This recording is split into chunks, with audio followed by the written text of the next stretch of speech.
भारत माता की। आज पंजाब दी इस गुरुआं पीरां दी धरती ते तुहाडे सारियां दे बीच आके मैनू मान महसूस हो रहा हो। पंजाबियों किवे हो? चढ़दी कला च हो? साथियों, कुछ समय पहले मैं यहां श्री गुरु रविदास जी के जन्मोत्सव का हिस्सा बनने आया था और आज हमारा जालंधर विकास के उत्सव का साक्षी बन रहा है। आज सुबह मुझे जींद से देश की पहली हाइड्रोजन ट्रेन शुरू करने का अवसर मिला है। आज जींद से ही मुझे कुरुक्षेत्र में एक भव्य सिख म्यूजियम के शिलान्यास का सौभाग्य मिला है। ये म्यूजियम हमारी गुरु परंपरा को, गुरुओं के ज्ञान को भावी पीढ़ी तक पहुंचाने में बड़ी भूमिका निभाएगा। ये गुरुओं की शिक्षाओं, उनके बलिदान और सेवा की परंपरा को जीवंत रूप में प्रस्तुत करने वाला प्रेरणा केंद्र बनेगा। हरियाणा की भाजपा सरकार ने हमारी सिख विरासत को भावी पीढ़ी तक पहुंचाने के लिए ये पवित्र काम शुरू किया है। साथियों, विकास कार्यों को गति देते हुए अब यहां जालंधर से कई नई रेल सेवाएं शुरू की गई है। आज अमृतसर से काशी के बीच रेल सेवा भी शुरू हुई है। इससे गुरु रविदास जी के भक्तों के लिए पंजाब से काशी जाना और अधिक आसान हो जाएगा। आज दौलतपुर चौक और करतौली के बीच नई लाइन भी शुरू हुई है। करतौली से अंबाला के बीच नई रेल सेवा को भी हरी झंडी दिखाई गई है। साथियों, आज ही लुधियाना बाईपास का शिलान्यास, दिल्ली अमृतसर कटरा एक्सप्रेसवे के एक और सेक्शन का लोकार्पण हुआ है। मैं ऐसे हर प्रोजेक्ट के लिए देशवासियों को और खास तौर पर पंजाब के मेरे भाई बहनों को बहुत बहुत बधाई देता हूं। आज भारत सरकार कनेक्टिविटी के, इंफ्रास्ट्रक्चर के अनेक ऐसे प्रोजेक्ट पर पंजाब में काम कर रही है। पंजाब में भाजपा सरकार नहीं है, लेकिन हमारा पंजाब विकसित हो, इसके लिए केंद्र की भाजपा एनडीए सरकार कोई कसर बाकी नहीं छोड़ रही है। साथियों, आज मैं विशेष रूप से जालंधर के लोगों की भी सराहना करूंगा, जिन्होंने स्वच्छता से स्वागत पहल के माध्यम से इस कार्यक्रम को और सार्थक बना दिया है। श्री गुरु रविदास जी ने समरसता और सामूहिक प्रयासों का जो संदेश दिया था, उसे आप सभी ने अपने व्यवहार में जीवंत किया है। ये अभियान कर्तव्य भावना का भी उत्तम उदाहरण बन रहा है। साथियों, आज के दिन मैं इस मंच से पंजाब के महान सपूत सरदार तेजासी समुंदरी जी को भी अपनी श्रद्धांजलि देता हूं। आज उनका 100वां शहादत दिवस है। उन्होंने अंग्रेजी शासन काल में सिख हितों की रक्षा के लिए अनेक आंदोलन किए। सरदार तेजासी जी ने अपना पूरा जीवन मातृभूमि की सेवा में समर्पित कर दिया। आज से शुरू हो रहे उनके शहादत वर्ष से जुड़े कार्यक्रमों से हम सभी को प्रेरणा मिलेगी। साथियों, केंद्र की भाजपा सरकार की भी प्राथमिकता है भारत के हर नागरिक की सेवा, भारत के हर नागरिक का जीवन आसान बनाना और उसे आगे बढ़ने के लिए नए नए अवसर उपलब्ध कराना। और इसलिए हम नागरिक देवो भव इस मंत्र पर चल रहे हैं। गरीब हो, मिडिल क्लास हो, ऐसे हर परिवार को बेस्ट से बेस्ट सुविधा मिले, ये हमारा प्रयास है। और नागरिक देवो भव का ये भाव हमारे काम में दिखता है। साथियों, जो भारतीय रेल है, एक गरीब परिवारों की, मिडिल क्लास परिवारों की सवारी है। लेकिन 2014 से पहले तक रेलवे की क्या स्थिति थी, ये आप अच्छे से जानते हैं।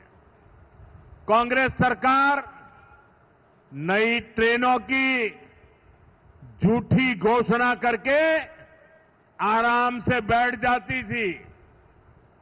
हमारे जो रेलवे स्टेशन है, इनको तो कांग्रेस ने अपने हाल पर छोड़ दिया था। यहां तक कि अंग्रेजों के जमाने में जो स्टेशन बने थे, उनकी सूद लेने वाला भी कोई नहीं था। साथियों, भारतीय रेल का नेटवर्क इतना विशाल है कि रोज उसमें जितने यात्री सफर करते हैं, उतनी तो कई देशों की आबादी भी नहीं है। रेलवे के विकास के जो काम आज हो रहे हैं, ये 30-40 वर्ष पहले हो जाने चाहिए थे। लेकिन पहले की सरकारों की प्राथमिकता में ये काम था ही नहीं। गरीब और मिडिल क्लास को भी सुविधा चाहिए, इनको भी साफ सफाई चाहिए, इनके समय की भी एक वैल्यू है। ये पहले की सरकारें चर्चा तक नहीं करती थी। साथियों, ऐसी सोच से विकसित भारत नहीं बन सकता था। इसलिए बीते वर्षों में भाजपा सरकार ने स्थितियों को बदलना शुरू किया। आज पूरे देश में रेलवे स्टेशनों का कायाकल्प किया जा रहा है। अमृत भारत स्टेशन स्कीम के तहत 1300 से ज्यादा रेलवे स्टेशन को आधुनिक बनाया जा रहा है और इनमें से कई स्टेशन पर काम पूरा हो चुका है। आज ऐसे ही 75 स्टेशन का लोकार्पण किया गया है।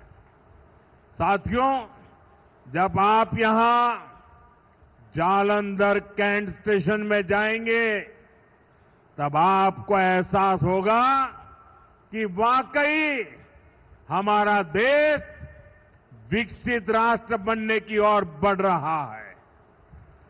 ये केवल स्टेशन नहीं है, ये एक प्रकार से सिटी सेंटर है। जालंधर कैंट स्टेशन आधुनिक भी हुआ है और इसकी कैपेसिटी भी बहुत बढ़ गई है। ऐसे ही आनंदपुर साहिब, मुक्तसर और साहिबजादा अजीत सिंह नगर स्टेशन का भी कायाकल्प हो गया है। साथियों, हमारे नए रेलवे स्टेशन व्यापार कारोबार का भी माध्यम बन रहे हैं।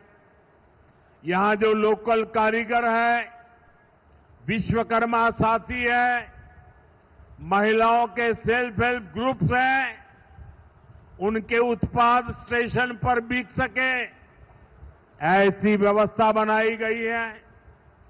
और ये अमृत भारत स्टेशन हमारी विरासत, हमारी धरोहर के दर्शन भी कराते हैं। अब जैसे जालंधर है, यहां की पहचान स्पोर्ट्स से है, खेलकूद से है, तो जालंधर कैंट स्टेशन में पंजाब की खेल परंपरा और लोक संस्कृति के दर्शन होते हैं। आप आनंदपुर साहिब स्टेशन जाएंगे तो वहां तख्त श्री केशगढ़ साहब की झलक दिखाई देती है। कालका स्टेशन पर श्री काली मंदिर के दर्शन होंगे। यानी हमारे स्टेशन अब हमारी संस्कृति, सभ्यता के प्रतीक भी हो गए हैं। साथियों, हम अपने पूर्वजों से प्रेरणा लेते हुए, उनका मान बढ़ाते हुए ही एक सशक्त राष्ट्र बन सकते हैं। इसी पवित्र भाव से ही आदमपुर एयरपोर्ट का नाम श्री गुरु रविदास जी महाराज जी एयरपोर्ट किया गया है और चंडीगढ़ इंटरनेशनल एयरपोर्ट पर अब शहीद भगत सिंह इंटरनेशनल एयरपोर्ट के नाम से जाना जाता है। और ये काम भाजपा सरकार ने किया है और हमें इस पर गर्व है। साथियों, ये धरती शेरे पंजाब महाराजा रणजीत सिंह की धरती है। महाराजा रणजीत सिंह के शासन में खुशहाली भी थी, सुरक्षा की गारंटी भी थी और समाज में सद्भाव भी था। लेकिन पंजाब में आज क्या हो रहा है, ये किसी से छिपा नहीं है। यहां विज्ञापनों के दम पर विश्वासघात की तस्वीर छिपाई जा रही है। आज पंजाब में कानून व्यवस्था बेहाल है। कब कहां गैंगवॉर हो जाए, किस दिशा से गोलियां चलने लगे, कोई कह नहीं सकता। यहां व्यापार कारोबार करना मुश्किल हो गया है। सरेआम लोगों से फिरौती मांगी जा रही है। पुलिस थाने तक सुरक्षित नहीं है। आए दिन थानों पर अटैक होते हैं और सबसे दुखद तो यह है कि पंजाब का भविष्य भी बर्बाद किया जा रहा है। नशे के सौदागर खुलेआम घूम रहे हैं। पंजाब के युवाओं को नशे के दलदल में धकेला जा रहा है। साथियों, आज यहां जो लोग पंजाब की सत्ता में बैठे हैं, ये लोग बहुत घमंड से देश की राजनीति बदलने का दावा करते थे, लेकिन आज इनकी सच्चाई देश देख रहा है। 2-3 दिन पहले ही दिल्ली में इनके एक नेता को अदालत ने दोषी करार दिया है। उस पर दोष दंगे कराने का है, दोष एक पुलिस के आईबी अधिकारी की हत्या का है।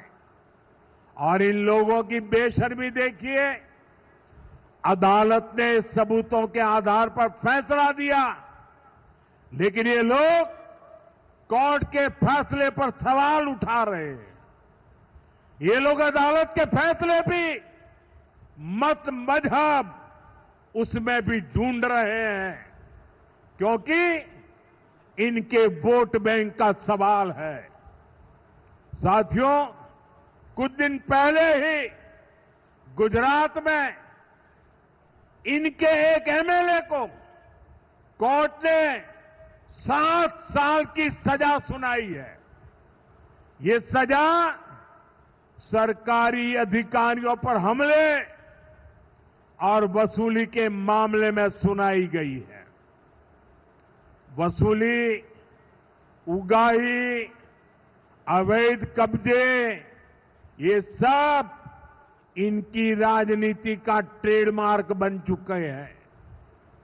ऐसे ही अनेक मामलों में कई सारे लोग तो अभी जमानत पर बाहर चल रहे हैं।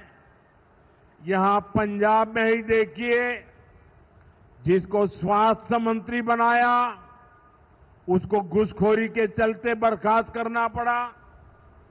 एक मंत्री पर मनी लॉन्ड्रिंग जैसे गंभीर आरोप है।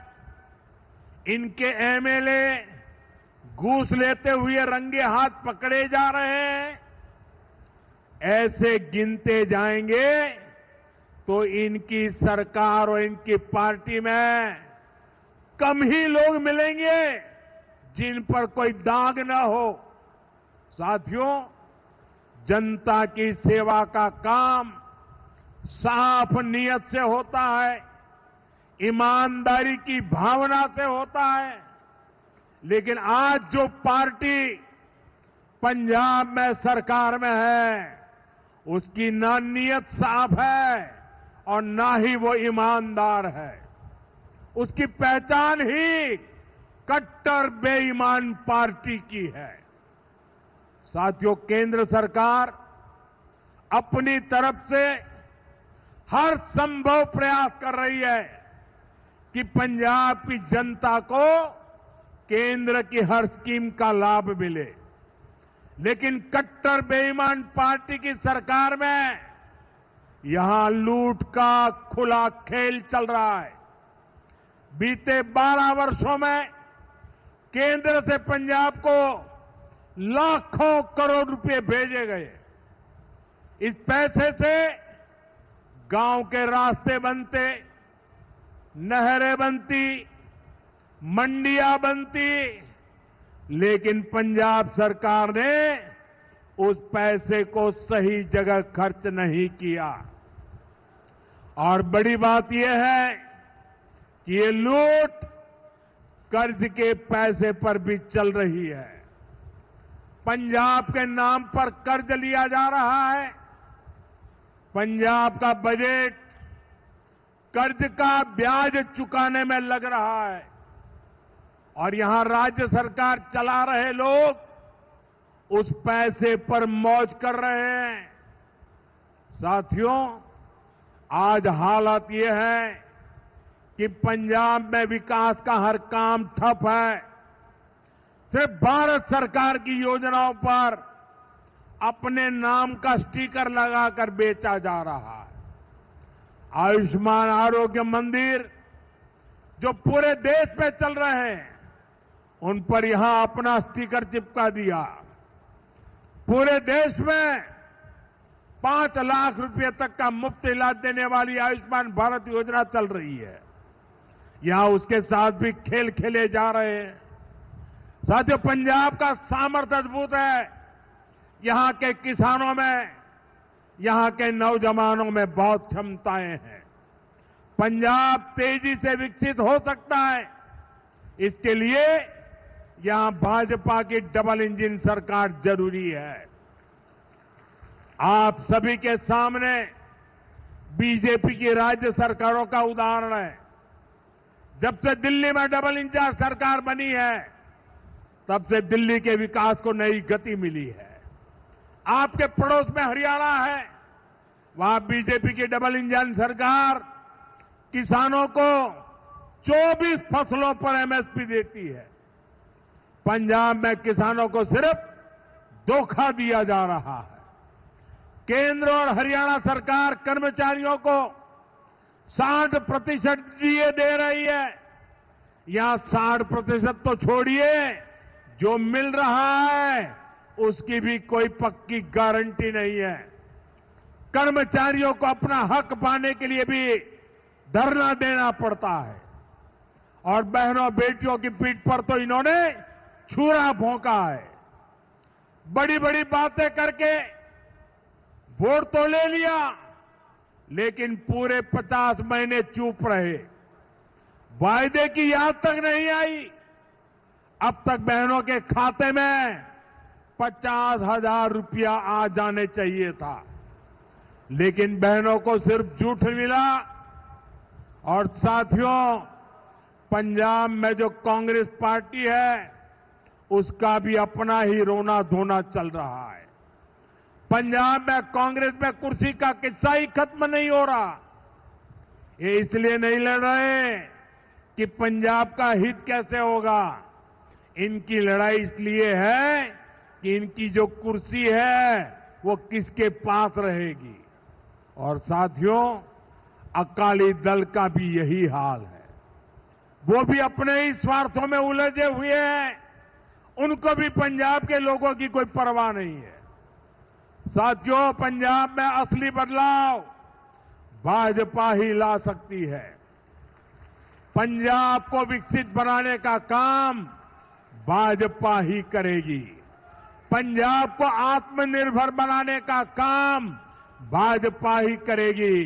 पंजाब में नया निवेश आए, पंजाब में रोजगार के नए अवसर बने, पंजाब में बने प्रोडक्ट दुनिया के कोने कोने में पहुंचे, ये काम राज्य में बीजेपी की सरकार ही करेगी। साथियों, आज जालंधर आया हूं तो पंजाब के युवाओं से और जो खेलकूद की दुनिया में है, स्पोर्ट्स फील्ड में है, उनसे विशेष तौर पर अपनी बात कहूंगा। मुझे पंजाब के युवाओं के सामर्थ्य पर बहुत भरोसा है। हमने देखा है कि खेल के मैदान में पंजाब के युवा कैसे भारत की आन बान शान को ऊंचा रखते हैं। आज स्पोर्ट्स के गुड्स के लिए मशहूर इस शहर से मैं पूरे पंजाब के युवा साथियों से कहना चाहता हूं, ये आपके लिए अवसरों का समय है। खेलो इंडिया अभियान आपके लिए चलाया गया है। खेलो इंडिया स्पोर्ट्स पॉलिसी आपके लिए लाई गई है। आज भारत में नई स्पोर्ट्स इकोनॉमी विकसित की जा रही है। इस नई इकोनॉमी के केंद्र में जालंधर का स्पोर्ट्स मैन्युफैक्चरिंग इकोसिस्टम है। इस नई इकोनॉमी के केंद्र में कोच है, स्पोर्ट्स मेडिसिन है, स्पोर्ट्स साइंस है, स्पोर्ट्स यूनिवर्सिटीज है, सेंटर ऑफ एक्सीलेंसी है, स्पोर्ट्स स्टार्टअप्स है। साथियों, अभी मैं ऑस्ट्रेलिया और न्यूजीलैंड गया था। वहां इस विजन को लेकर काफी सारे समझौते हुए। मैं सभी युवाओं से कहूंगा, आप स्पोर्ट्स से जुड़िए, स्पोर्ट्स की दुनिया में अपना परचम लहराइए। हमारी सरकार हर तरह से आपके साथ है। साथियों, हमें पंजाब की आन बान शान को नई ऊंचाई पर ले जाना है। हमें पंजाब का नया भविष्य बनाना है। मोदी हरदम हर पल पंजाब के लोगों के साथ है।